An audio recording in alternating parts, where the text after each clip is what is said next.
हजारीबाग लोकसभा क्षेत्र के सांसद मनीष जायसवाल बुजुर्गों के सम्मान में चलाए जा रहे सांसद तीर्थ दर्शन महाअभियान के तहत बुधवार को हजारीबाग सदर विधानसभा क्षेत्र के सदर प्रखंड अंतर्गत ग्राम पंचायत अमनारी से 21वां जत्था रवाना तीर्थाटन के लिए रवाना हुआ। इससे पहले हजारीबाग लोकसभा क्षेत्र के विभिन्न विधानसभा क्षेत्र से सफलतापूर्वक 20 जत्थे अलग अलग पवित्र स्थानों की यात्रा कर चुके हैं। मंगलवार को बतौर मुख्य अतिथि हजारीबाग सांसद मनीष जायसवाल के सुपुत्र करण जायसवाल समेत सांसद प्रतिनिधि अजय कुमार साहू, किशोरी राणा, द्वारिका सिंह उर्फ खोखा सिंह, लब्बू गुप्ता समेत अन्य सैकड़ों गणमान्य लोग मौजूद रहे और अमनारी पंचायत से 65 श्रद्धालु यात्रियों का समूह जो है वो तीर्थ यात्रा के लिए रवाना हुआ। और चलिए खबरों में बढ़ते हैं आगे। झारखंड हाईकोर्ट में एक अहम मामले को लेकर सुनवाई हुई है। झारखंड हाईकोर्ट में रामगढ़ के बसंतपुर कोलवासरी से हो रहे प्रदूषण को रोकने को लेकर खुशीलाल महतो की ओर से दायर जनहित याचिका पर सुनवाई हुई। सुनवाई के दौरान कोर्ट ने कहा कि राज्य के सभी जिलों के उपायुक्त, पुलिस अधीक्षकों और अन्य की ओर से दाखिल एफिडेविट को देखा जाएगा कि क्या हाईकोर्ट के पूर्व निर्देशों का पालन हुआ है या नहीं। आपको बता दें कि कोर्ट ने पहले ही आदेश दिया था कि कोयला और अन्य खनिज ढोने वाले सभी ट्रक तिरपाल से ढके हों ताकि सड़क पर धूल ना फैले और प्रदूषण पर रोक लगाई जा सके। साथ ही वाहनों पर राजनीतिक, धार्मिक या किसी भी तरह के अनधिकृत झंडे हटाने और ध्वज संहिता का पालन सुनिश्चित करने के निर्देश दिए थे। कोर्ट ने प्रदूषण नियंत्रण बोर्ड को यह भी कहा कि रात 10 बजे से सुबह 6 बजे तक किसी भी हाल में लाउडस्पीकर का इस्तेमाल न हो। मामले की अगली सुनवाई अब 19 नवंबर को होगी। देवघर में राष्ट्रीय मोर्चा एवं आदिवासी एकता परिषद द्वारा अपनी 6 मांगों को लेकर एक रैली निकाली गई। रैली में कार्यकर्ताओं ने वोट चोर गद्दी छोड़ के नारे लगाए। मौके पर भारत मुक्ति मोर्चा के प्रदेश अध्यक्ष मनोज कुमार चौधरी ने बताया कि हम लोग अपनी मांगों को लेकर राष्ट्रव्यापी जन आंदोलन कर रहे हैं।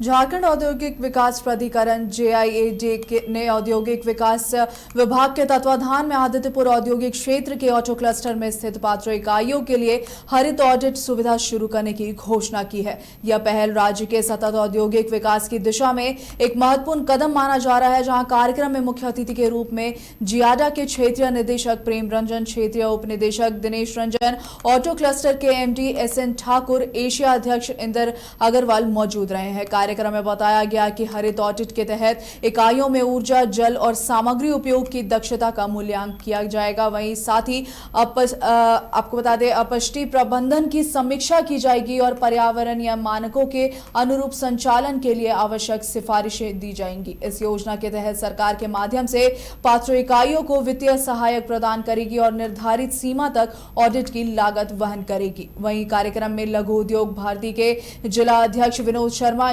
अध्यक्ष रुपेश कतियार और समेत कई लोग मौजूद थे। कोडरमा जिले में प्रोत्साहन राशि नहीं मिलने से नाराज आक्रोशित सहियायों ने आज कोडरमा PHC के कार्यालय में ताला जड़ दिया और जमकर नारेबाजी भी की है। इस दौरान सहियायों ने PHC के अकाउंट कार्यालय में वहां के प्रबंधन को घंटों तक बंद रखा। मामले को लेकर सहिया दीदी मधुबाला देवी ने बताया कि वे लोग 2020 से JSY परिवार नियोजन स्थायी और अस्थायी के तहत कार्यरत हैं। इन 5 सालों के कार्य करते हुए अभी तक उनके प्रोत्साहन राशि का भुगतान नहीं हो पाया है, जिससे आक्रोशित होकर वे लोग बुधवार दोपहर अपने पूरे सहयोगियों के साथ प्राथमिक स्वास्थ्य केंद्र कोडरमा पहुंची और PHC के प्रखंड खाता प्रबंधक के कार्यालय में ताला जड़ दिया गया है। इस दौरान बड़ी बात यह रही कि जब सहियायों के द्वारा उक्त कार्यालय में ताला जड़ा गया, उस वक्त प्रबंधक उसी कमरे में मौजूद थी और उन्हें कमरे में ही बंद कर दिया गया। उसकी सूचना मिलते ही PHC प्रभारी डॉक्टर RP शर्मा मौके पर पहुंचे और सहियायों के से कार्यालय का ताला खोलने की अपील की, लेकिन आक्रोशित सहियायों ने कार्यालय का ताला खोलने से इनकार कर दिया, जिसके पश्चात चिकित्सा प्रभारी ने उनके बकाया राशि का 18 अक्टूबर तक भुगतान करने का भरोसा दिलाया है।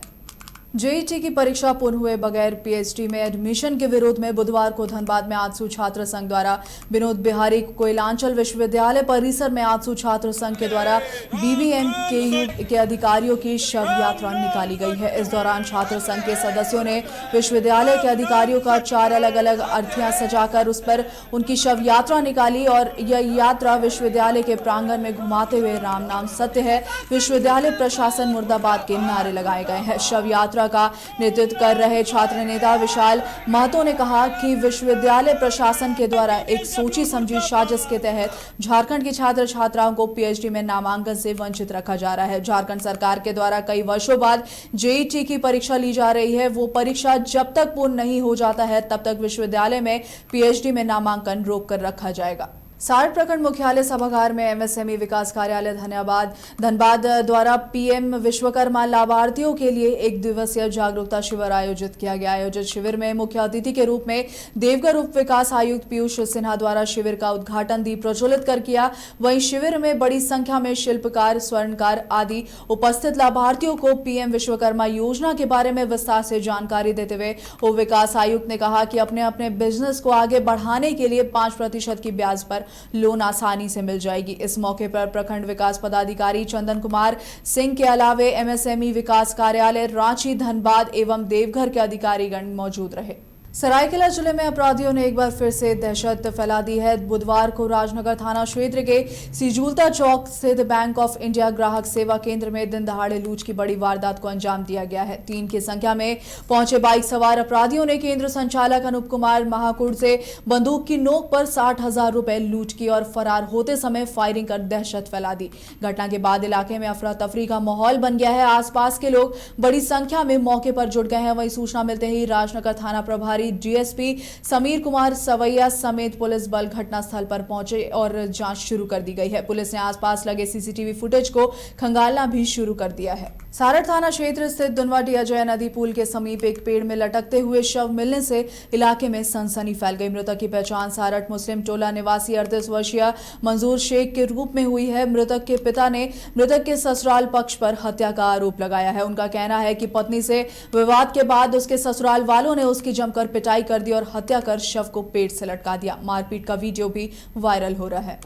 चौपारण प्रखंड में स्वास्थ्य व्यवस्था की बदहाली एक बार फिर सामने आई है। जानकारी के अनुसार चौपारण सीएससी सामुदायिक स्वास्थ्य केंद्र में इलाज के दौरान एक गरीब बिरहोर समुदाय के व्यक्ति की मौत हो गई। परिजनों का आरोप है कि अस्पताल प्रशासन ने इलाज में लापरवाही बरती और मृतक को ले जाने के लिए एम्बुलेंस तक मुहैया नहीं कराया गया। ग्रामीण जहां चौपारण प्रखंड के कई गाँव आज भी मूलभूत सुविधाओं की कमी से जूझ रहे हैं। गांव तक जाने के लिए पक्की सड़क नहीं है, जिससे बीमार मरीजों को अस्पताल लाना बेहद कठिन हो जाता है। स्थानीय लोगों का कहना है कि जनप्रतिनिधि और प्रशासन दोनों की मानवीय संवेदना जैसे खत्म हो चुकी हो। इस पर जिला स्वास्थ्य अधिकारी ने अपनी सफाई दी है।